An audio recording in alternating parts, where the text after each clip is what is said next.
इन दिनों Kakul military academy में 29 कौमी क्रिकेटर्स की फिटनेस ट्रेनिंग का सिलसिला इस वक्त जारी है। न्यूजीलैंड के खिलाफ होम T20 सीरीज का आइंदा माह के वस्त में आगाज होगा। इस कैंप में शरीक क्रिकेटर्स में से ही कीवीज से मुकाबलों के लिए स्क्वाड का इंतखाब भी होना है, तो बेशतर खिलाड़ी वही होंगे जो सिलेक्टर्स के वर्ल्ड कप प्लान में शामिल हैं। बाज़ एक दो तब्दीलियाँ जो उनकी ज़रूरत पड़ सकती है। बोर्ड का जो है वो थिंक टैंक मुस्तकबिल के लिए पाकिस्तान क्रिकेट की दुरुस्त समत मुतय्यन करना चाहता है। अलबत्ता कप्तान का फैसला होना अभी बाकी है। खबरें हैं कि एक बार फिर बाबर आजम को ये जिम्मेदारी दिए जाने का इम्कान है। अलबत्ता बाबर आजम ने अभी तक ये पेशकश कबूल नहीं की है। उन्होंने मुतालबा किया है कि अगर बोर्ड बतौर कप्तान वापसी चाहता है तो तीनों फॉर्मेट में जिम्मेदारी सौंपी जाए। तो इसी पर बात करते हैं। साबिक क्रिकेटर मोहम्मद अवैस हमें ज्वाइन कर चुके हैं। अस्सलाम वालेकुम अवैस साहब। वालेकुम सलाम। वैसे अवैस साहब ये दानिशमंदी का सबूत दे रहे हैं बाबर आजम, या फिर आपके ख्याल में उन्हें फौरी तौर पर ये जिम्मेदारी कबूल कर लेनी चाहिए बगैर किसी शर्त के? देखिए, आपको पता है कि अभी तक तो ऑब्वियसली एक ऑफिशियल स्टेटमेंट तो अभी तक आई नहीं है पाकिस्तान क्रिकेट बोर्ड से। बस एक वो जो बात चल रही है इस वक्त मुख्तलिफ राय से कि जी बाबर आजम को शायद कप्तानी जो उनसे सौंपी जाए। तीनों फॉर्मेट्स के ऊपर बाबर आजम ने कहा है, लेकिन पाकिस्तान की कप्तानी आपको पता है आसान जॉब नहीं है। उसमें आपको टेस्ट आपके नर्व्स होते हैं। आपने शहनशाह अफरीदी के वजह देखा कि उनके नर्व्स टेस्ट हुए थे। वो न्यूजीलैंड से, अगर आपको याद हो अपना, खास करके जो रिसेंट सीरीज अभी हमने खेली है उनके खिलाफ उनमें उनके जो नर्व्स हैं वो टेस्ट हुए। फिर उसके बाद PSL के अंदर जो उनका एक पूरा ट्रैक रिकॉर्ड है उस पर आपको पता बहुत ज्यादा उन पर तनकीद भी हुई थी मामले पे कि शहनशाह अफरीदी क्या डिजर्व करते हैं पाकिस्तान टीम की कप्तानी या नहीं करते। मसला ये होता है कि जब आप लीग क्रिकेट की बात करें, लीग क्रिकेट की कप्तानी करना एक डिफरेंट फॉर्मेट है। इंटरनेशनल जब पाकिस्तान की कप्तानी करना वो बिल्कुल डिफरेंट एक फॉर्मेट होता है। तो जो भी इस वक्त पाकिस्तान का कप्तान होगा उसको दो चीजें तो अपने जेहन में होंगी कि तलवार मेरे सर पे लटके ना, क्योंकि वर्ल्ड T20 आपको पता है सर पे है। 2 से 3 महीने रह चुके हैं। आपकी क्रिकेट भी उससे पहले बहुत ज्यादा आपने खेली है। न्यूजीलैंड के खिलाफ आपने सीरीज खेलनी है, इंग्लैंड के खिलाफ खेलनी है, आयरलैंड के खिलाफ खेल के फिर वर्ल्ड T20 के अंदर आपने एंटर होना है। तो सीरीज आपके पास बहुत है तैयारी के लिए, लेकिन वो जो तलवार है मैं कह रहा हूँ उसके कहीं ना कहीं बैकएंड पे लटकती रहेगी कि यार देखिए एक बात जो कि सभी ने नोटिस की, जितने भी क्रिकेट लवर्स हैं, कि बाबर आजम को जब कप्तानी इससे पहले उनके पास थी तो उनकी परफॉर्मेंस काफ़ी इफेक्ट हो रही थी। जैसे उन्होंने कप्तानी छोड़ी, खुलकर खेलना शुरू किया, PSL में इतना आउटस्टैंडिंग उन्होंने परफॉर्म किया है, तो उसके बाद वाज़ेह फ़र्क एक नज़र आया है।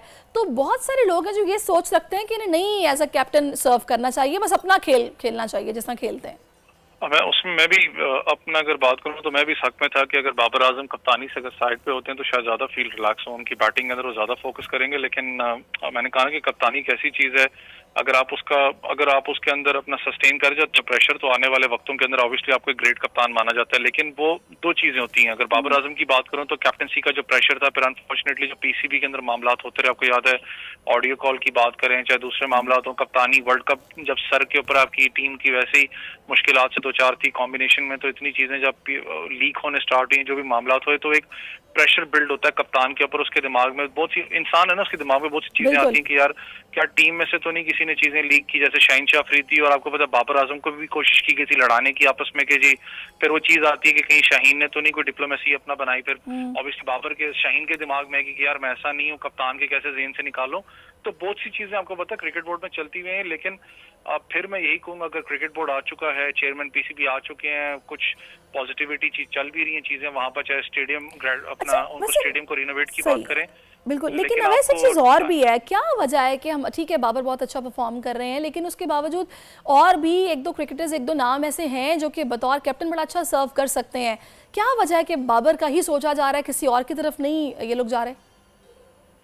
देखिए, मैंने आपको बताया ना कि हमारा एक थोड़ा सा अनफॉर्चुनेट एक सीन होता है कि हमारे जो मैनेजमेंट है वो इतनी ज्यादा अपना ना आपको ब्रेव नहीं होती हमारी पाकिस्तान की टीम के, वो डिफरेंट फेसेस के ऊपर जाए, वो इसको चूज कर ले उसको चूज कर ले। आपको पता रिजवान की बात हो रही थी, लेकिन शायद एक बिल्डअप एक प्रेशर था। फिर उसके बाद आपको पता है कि बाबर थोड़ा एक्सपीरियंस कैप्टन भी है, क्योंकि उन्होंने काफी अर्से पाकिस्तान टीम की कप्तानी भी की है, वर्ल्ड कप आपके सर पे। लेकिन अगर मैं पूरी परफॉर्मेंसेस की बात करूं, अगर आपने चले जज करना ही है किसी प्लेयर को पाकिस्तान सुपर लीग की बिना पर जज करना है, तो इस वक्त आपको पता है मोहम्मद रिजवान आपके ऑटोमेटिकली परफेक्ट चॉइस आते हैं, क्योंकि उन्होंने जिस तरीके से मुल्तान को लीड किया, मुल्तान को फाइनल्स में लेके गए। कप्तानी की बात करूं वो डिफरेंट एक इमाद वसीम भी एक अच्छी ऑप्शन है, don't you think so? Imad अच्छी ऑप्शन है, लेकिन इमाद वसीम का मैंने कहा ना, देखें एक जब आप इंटरनेशनल लेवल्स के ऊपर बात करते हैं वो एक टेस्ट की नर्व्स है। आप लीग क्रिकेट एक अलग चीज है, तो जिसको भी आप ऐसा कप्तानी सौंपेंगे तो उसके ऊपर फिर आपको रिलाई भी करना पड़ेगा, उसको फिर आपको फ्री हैंड देना भी पड़ेगा। अगर आप उसको खींच के रखोगे, उसके दिमाग में बहुत सी बातें चलती रहेंगी, तो फिर आप जो मर्जी कर लें, चाहे जितना बड़ा भी कप्तान आ जाए, वो परफॉर्म नहीं कर पाएगा। आपको उसको बैकअप और रिलैक्स करना पड़ेगा। सबसे बड़ी चीज जो इस वक्त है वो पाकिस्तान के, अगर हेड कोचेस की बात करूं, जो आपके इस वक्त पता तलाश चल रही है कौन कोच होगा, वो प्लेयर्स के भी दिमाग में चल रहा होता है कि यार वो कौन सा कोच आएगा, वो अपना सेटअप लेके आएगा, क्या मामला होगा, क्या नहीं होगा। अगर कोच जो भी आप लेके आ रहे हो, आप हेड कोच को लेके आ रहे हो, लेकिन मैं ये चाहता हूँ कि यार उसके साथ जो टीम काम करेगी, जो लोकल कोचेस की ट्रांसपेरेंसी अंडर 19 से लेके पाकिस्तान नेशनल टीम में एटलीस्ट उसको पता हो कि नीचे कौन परफॉर्म कर रहा है, परफॉर्मेंस बेस उसके बाद चार्ट्स पड़े हो, उसको हिडन ना रखें। अगर आप हिडन रखेंगे तो नुकसान पाकिस्तान का होना है, बाकी किसी का नुकसान नहीं होना। सही है। अच्छा, ये जो आपकी जो शर्त रखी गई है कि तीनों फॉर्मेट्स का कप्तान बनाया जाए, तो पॉसिबिलिटी है कि फिर ये इस ऑफर को एक्सेप्ट भी करें। आपके ख्याल में ये ऑप्शन रखना दुरुस्त है या फिर नहीं, बाबर को अगर किसी एक फॉर्मेट के लिए भी चूज किया जाता है तो वो भी ठीक है? देखिए, मैं तो आपको पता पूरी दुनिया के अंदर जो टीम्स हैं आजकल वो कोशिश करती हैं कि तीनों फॉर्मेट्स के लिए 3 डिफरेंट कप्तान चूज किए जाएं, लेकिन पाकिस्तान में मैंने कहा ना कि बड़ा डिफरेंट सिचुएशन यहाँ पर चलती है। यहाँ पर उस सेंस में चीज होती नहीं है। सबसे बड़ा एग्जांपल आपके सामने ऑस्ट्रेलिया का है।